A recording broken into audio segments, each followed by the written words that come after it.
chopi a theng nang ke sini pe ko kachin thang pu an a ke me nang sarti pu an ke me kata pri pu an ke me rukha jokta nang phan ke aseng nang mon me jok ji nang rodi ni phan puan ne arjuin tung ti ne penan para ke me do lang dak pi thi nang rodi ni phan puan ne arjuin tung ti ne penan para ke me do lang dak pi thi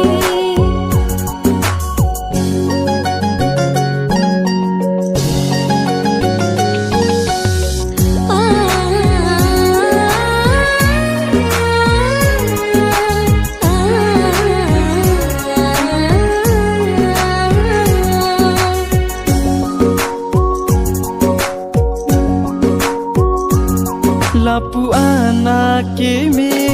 chung phare tu duk me sarti pen lang thi bun e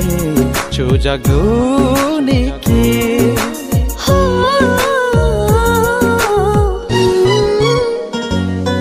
lapuan nang lam thi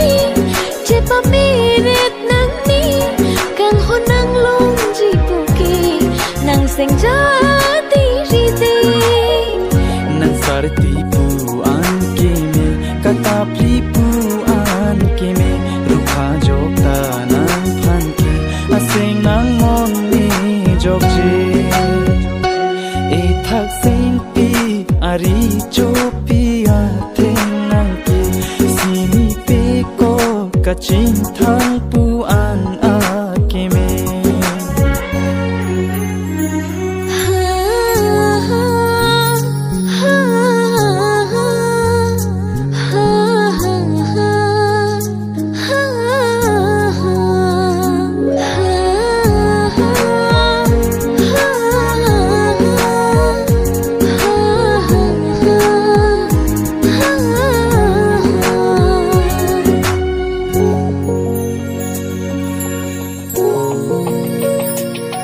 samila nang phan ke kang hon lom ji pu ke mangmu nang ka heiman ason ben lo ne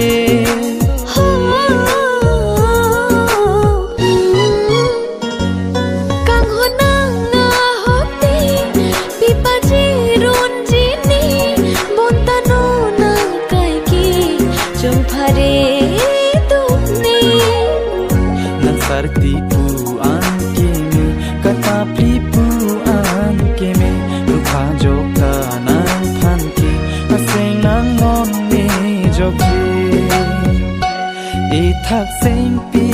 ari chopi a theng nang ke sini pe ko kachin thang pu an a ke me nang sarti pu an ke me kata pri pu an ke me rukha jokta nang phan ke aseng nang mon me jok je